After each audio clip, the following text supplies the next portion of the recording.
You're commuting home with Katz and Cosby. Now, here's John Catsimatidis and Rita Cosby on 77 WABC.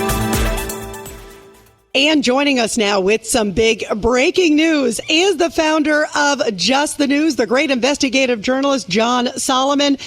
John, finally, I guess the big stunner is that the New York Times seems it's okay to report about Hunter Biden and Joe Biden now that he's not running anymore. I mean, it's all over the place. Yeah, no, absolutely. It's suddenly legit now that they forced him out of the race. And remember, the New York Times called for him to step down from the race. So they got him out of the race. Then they told the American people the truth. First, well, he was having mental issues, right? He was having capacity issues. And secondly, yes, his son did lobby the State Department. Now, anyone who's read my reporting over the last 4 years, which used to be called conspiracy theories, but now are considered to be accurate, is that the State Department has been releasing documents since 2021 that show that Hunter Biden and Hunter Biden's associates were pressuring and lobbying in the State Department. The latest example came out in new documents that the New York Times and I got yesterday. These documents show that Hunter Biden himself emailed the State Department asking for help, hoping that the State Department would pressure Italy to give some permission to a Burisma deal in that country. That's a Ukrainian company. It was trying to do business in Italy. Italy wasn't giving the permits. Hunter Biden tried to Bigfoot that with his father's friends at the State Department. Now, they didn't quite help, but he lobbied and he pressured that. That's not the only place. Anyone who's gone back and look at other FOIAs the State Department have released, open records requests they've released, that happened with the Romanian oligarch Papavicu. It happened with another project involving Burisma.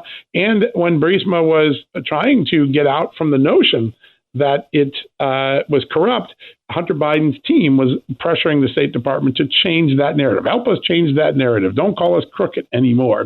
So it's nice that the New York Times finally caught up to this narrative, but the evidence has been sitting there for years. I think the news is that the New York Times has finally decided that the Hunter Biden story is real.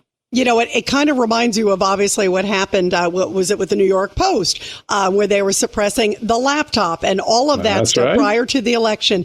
And just a few seconds, because I want to make sure we get to the other big story. But this also is interesting because, of course, President Biden has said all along, I knew nothing about my son's business deals. We know he was flying on Air Force Two.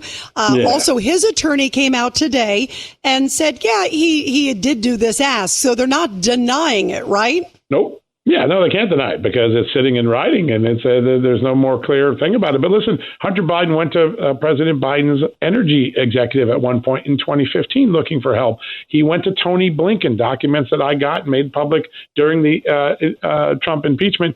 Hunter Biden had regular contact with the State Department. The New York Times is just finally acknowledging that that's what was going on. Finally catching up. And John Solomon also, you have some other good big scoops, my friend. This one, Congress is looking into these searches, saying that Americans were misled about Trump's assassination. Explain this one. That's right. This is very important. For a period of time, several weeks, in fact, Google's search engine, when you search on the word president assassination, would not acknowledge that there was a Trump assassination. Google now has admitted to the Congress that they did this. They say it was a glitch. They had these protections so that people didn't search on assassinating Trump to encourage someone to assassinate Trump. But they didn't update the protections to acknowledge that there had been an assassination attempt on July 13th. So for more than 2 weeks, Google was misleading the American public on this. Congress has opened a full-scale investigation. James Comer, chairman of the House Oversight Committee. And, oh, by the way, it isn't limited to just Google because Facebook and or Meta, as they're now known, and its new AI chatbot that everybody talks about, it did something similar. When people asked the chatbot, was there an assassination attempt on President Donald Trump? It answered no, there was no real assassination attempt on Donald Trump. There's no credible evidence of it. That's not true either. Big tech, once again, either intentionally or unintentionally, putting their thumb on the scale of American politics and misleading Americans, like they did with the laptop, like they did with the Ukraine impeachment story, and so many others over the last 4 or 5 years. Wow. John Solomon, keep us posted. Great stuff. Thank you. Good to be with you.